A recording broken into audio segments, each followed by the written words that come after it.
जय हिंद साथियों, नमस्कार। आज एक बहुत ही महत्वपूर्ण अपडेट आप सभी के सामने आया है प्यारे विद्यार्थियों। और ये अपडेट क्या रहने वाला है प्यारे विद्यार्थियों, एक राजस्थान में एक बहुत ही शानदार बेहतरीन एक भर्ती आने वाली है, जिस भर्ती के बारे में आज का अपना ये वीडियो रहने वाला है। देखिए, हम जिस भर्ती की बात करेंगे वह भर्ती रहने वाली पटवारी भर्ती 2025 की हम बात करेंगे।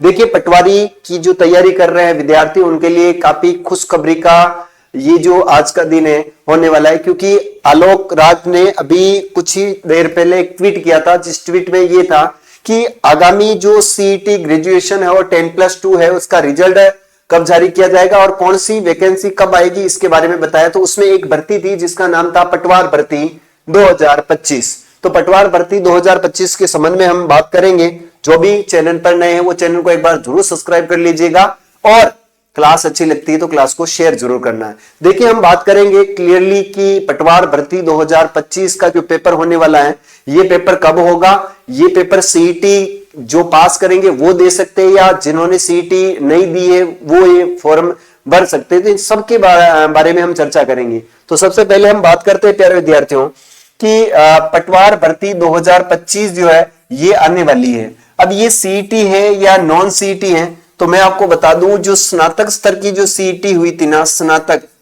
स्तर की जो सीईटी स्नातक स्तर, इस स्नातक स्तर की जो सीईटी हुई ना, इस सीईटी से जो पास होंगे 40% जिसके भी अंक प्राप्त होंगे, वह व्यक्ति क्या होगा, पटवार भर्ती के लिए एलिजिबल माना जाएगा। यानी 40% पटवारी 40% सीईटी के अंदर जो ग्रेजुएशन का फॉर्म अप्लाई किया था उसमें 40% लाना है आपको, और देन आप पटवार के अंदर फॉर्म भर सकते हो। परीक्षा कब होगी? देखिए, इसकी परीक्षा बताई जा रही है 10 से प्यारे विद्यार्थियों 10 या 11 मई 2025 को बताई जा रही है। ये जो ट्वीट आया है उसके अंदर यही कहा गया है कि 10 से 11 मई 2025 को परीक्षा हो सकती है। फॉर्म कब से शुरू होने वाले हैं प्यारे विद्यार्थियों, तो याद रखना फॉर्म के बारे में भी इन्होंने बताया है कि फॉर्म जो है वो 10 फरवरी के बाद शुरू होने वाले, 10 फरवरी 2025 के बाद जो इसके फॉर्म शुरू हो जाएंगे। क्योंकि आपको पता है अभी तक सीईटी का जो रिजल्ट है वो सीईटी का रिजल्ट नहीं आया। सीईटी का जो परिणाम है वह परिणाम अभी तक आया नहीं है। और आलोक राज जी ने अभी कहा है कि फरवरी का जो फर्स्ट वीक है, फरवरी का जो प्रथम सप्ताह है, इस प्रथम सप्ताह के अंदर क्या कर दिया जाएगा, याद रखना है प्रथम सप्ताह में जो है सीईटी दोनों जो सीईटी है उसका रिजल्ट जारी कर दिया जाएगा। उसके बाद इनके फॉर्म क्या है, अप्लाई आपसे भरवाए जाएंगे, अप्लाई किए जाएंगे। फिर यह सर इसका सिलेबस क्या है, तो सिलेबस पर चर्चा करेंगे, कौन कौन फॉर्म भर सकते हैं। देखो, यहाँ पर सीईटी हुई थी ना, सीईटी स्नातक स्तर की हम बात करते हैं। स्नातक स्तर, जो स्नातक स्तर की सीईटी हुई थी प्यारे विद्यार्थी, याद रखना स्नातक स्तर। तो इस स्नातक स्तर की हम बात करते हैं। तो इसके अंदर हुआ क्या था कि जो भी विद्यार्थी है जिन्होंने बीए पास कर रखी है, बीए पास जिन्होंने कर रखी, जिसके पास आरएससीआईटी का जिसके पास सर्टिफिकेट है, वो इसके अंदर फॉर्म अप्लाई कर सकता है। अब सर इसका सिलेबस क्या रहने वाला है, तो सिलेबस के ऊपर हम चर्चा करते हैं।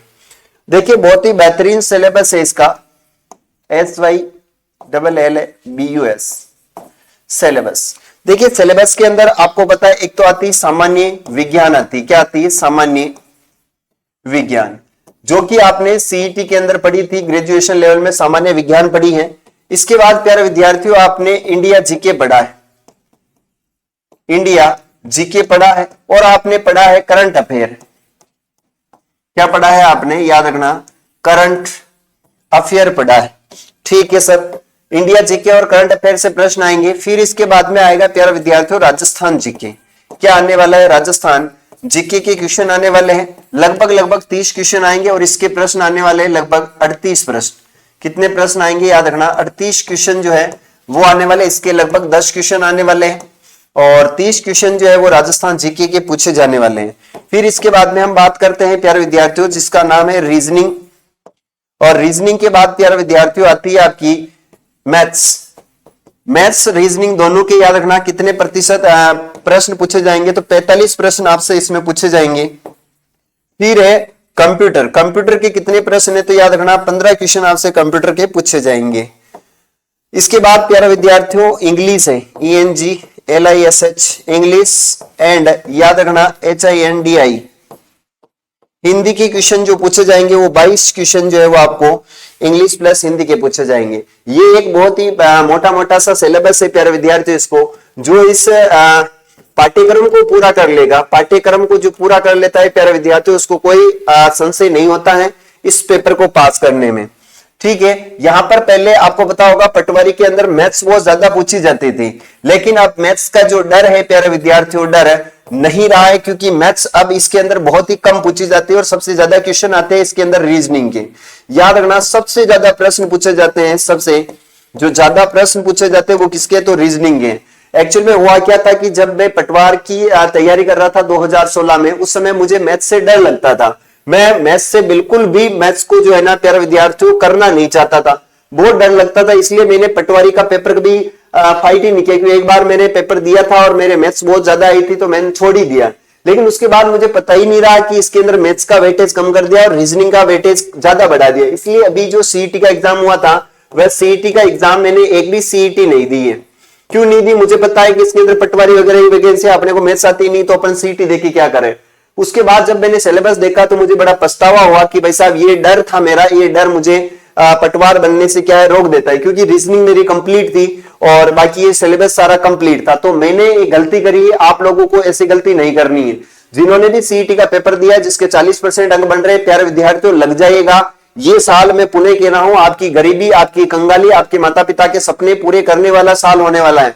इस साल में जिन जिन विद्यार्थियों ने जिस प्रकार से अपने आप में तैयारी करी है, वो आपकी तैयारी बेहतरीन और परिणाम देने वाली तैयारी होगी साथियों। क्योंकि इस साल इतनी वैकेंसियां पड़ी हुई है, अगर आपका इसमें नहीं हुआ, उसमें नहीं हुआ, किसी ना किसी में सिलेक्शन जरूर होगा।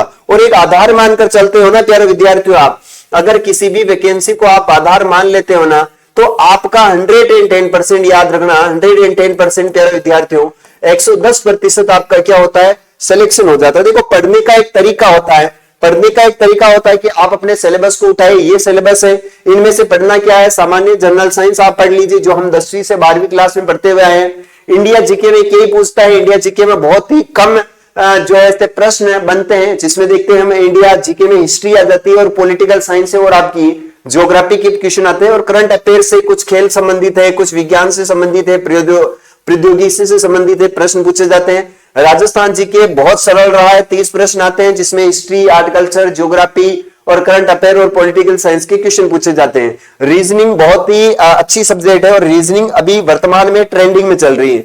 हर एग्जाम के अंदर रीजनिंग से प्रश्न आ रहे हैं। मैथ्स का वेटेज अभी इस पटवार एग्जाम में बहुत ही कम कर दिया गया, लगभग 2 से 5 प्रश्न इसके अंदर मैथ्स के आते हैं। सर कंप्यूटर के 15 प्रश्न आते हैं, आपने सीईटी में कंप्यूटर पढ़ी होगी। इंग्लिश आपको पता है चतुर्थ श्रेणी कर्मचारी जो भर्ती है उसमें भी है और हिंदी भी होने वाली है। तो ये एक ऐसी बेसिक सब्जेक्ट है जिन बेसिक सब्जेक्ट को हर विद्यार्थी पढ़ता हुआ है। देखो, किसी भी एग्जाम, किसी भी परीक्षा को पास करने के लिए एक बहुत ही महत्वपूर्ण योजना होनी चाहिए। और योजना क्या है, सबसे पहले आपका जो पाठ्यक्रम है प्यारे विद्यार्थियों, क्या है पाठ्यक्रम।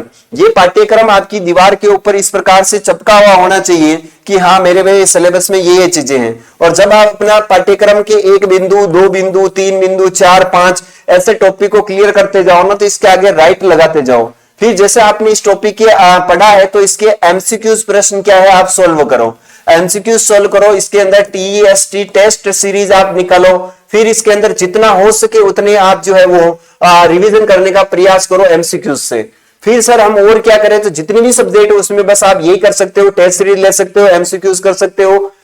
आप सिलेक्शन चाहिए ना तो दिन रात एक कर दो प्यारे विद्यार्थियों। याद रखना है कम से कम आपको है ना 8 से 10 घंटा की स्टडी चाहिए। और आप कहां पढ़ सकते हो प्यारे विद्यार्थियों, या तो आप प्यारे विद्यार्थियों लाइब्रेरी जाओगे है ना, या फिर आप सेल्फ स्टडी करोगे, या कोचिंग में ऑफलाइन पढ़ोगे, या फिर ऑनलाइन पढ़ोगे। यही आपके पढ़ने के मार्ग होते हैं। पढ़ो चाहे कहीं पर भी, हमने तो सिलेक्शन लेना है। और सिलेक्शन लेने के लिए प्यारे विद्यार्थियों बहुत ही महत्वपूर्ण जानकारी ये होती है कि हमें हमारा सिलेबस और हमें हमारा कंटेंट के ऊपर जितनी कोशिश फोकस कर सकते हैं हम, उतनी हमें फोकस करना है। और कहते हैं ना कि अगर आप अपने आप को 6 महीने जो है वो दे देते हो ना, तो जीवन में आपकी 60 साल की जो उम्र है, 60 साल की जो आपकी आयु है वो आसानी से निकल जाती है।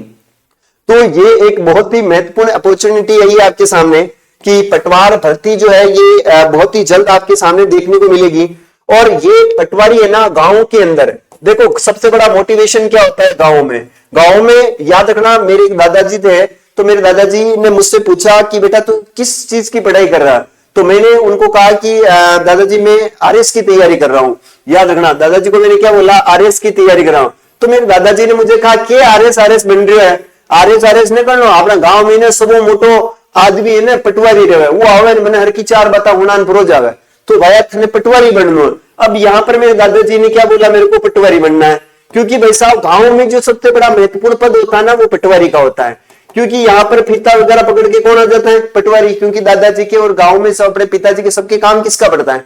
पटवारी का पड़ता है। तो वो पटवारी को सबसे उच्च पद पर मानते हैं। बेचारा एक नकल निकालेगा, है ना, नकल निकालेगा उसके भी 200 रुपए ले लेता है, नकल पे साइन करने की भी 200 रुपए ले लेता है। और कुछ भी काम हो प्यारे विद्यार्थियों तो गांव के लोगों का जो अक्सर काम पड़ता है वो कहां पड़ता है? पटवार खाने में जाते हैं। और ये पटवारी बड़े नाटक करते हैं, आप कल आना परसों आना ऐसा आना। तो मेरे दादाजी ने कहा बेटा तुझे पटवारी बना, ये आरएस की छोटा मोटा पद है। और दादाजी को क्या पता था कि बेचा ये आरएस के नीचे ही पटवारी जो है, आरएस बड़ा पद होता है राजस्थान के अंदर और ये पटवारी से आरएस से नीचे वाला पद होता है। लेकिन उन्हें तो गांव में जो पटवार है वही सबसे बड़ा महत्वपूर्ण पद लगता है उनको। तो यहाँ पर हमारे माता पिता यही मानते हैं कि गांव में हमारे जो पोस्ट है उस पोस्ट पे अगर मेरा बच्चा लग जाए तो आई होप उनकी सपने ऐसा लगता है जैसे कि अपन कलेक्टर बन गए हैं, है ना। तो प्यारे विद्यार्थियों आपके सपने आपको ही साकार करने, ये बहुत ही महत्वपूर्ण आपके सामने अपडेट है और इसकी तैयारी में लग जाना। कहते हैं ना कि जिस व्यक्ति ने अपने आप को समय दिया है फिर समय उसका आता है, और जब वो समय देता है ना तो लोगों को समय लेकर आपसे मिलना पड़ता है। तो तैयारी करते रहिएगा और कोई भी अपडेट चाहिए तो मुझे कमेंट करके जरूर बताना कि सर हमें इसके बारे में और डिटेल से जानकारी चाहिए, सिलेबस में विस्तृत सिलेबस के ऊपर आप हमें बता दीजिए और भी इसके ऊपर आपको डिटेल में वीडियो मिल जाएगा। और ऐसी ही जानकारी इस चैनल के माध्यम से आपको समय समय पर दी जाती है। जानकारी अच्छी लगे तो चैनल को शेयर करना, चैनल को सब्सक्राइब करना। मिलेंगे अपने अगले वीडियो में, तब तक के लिए जय हिंद, वंदे मातरम।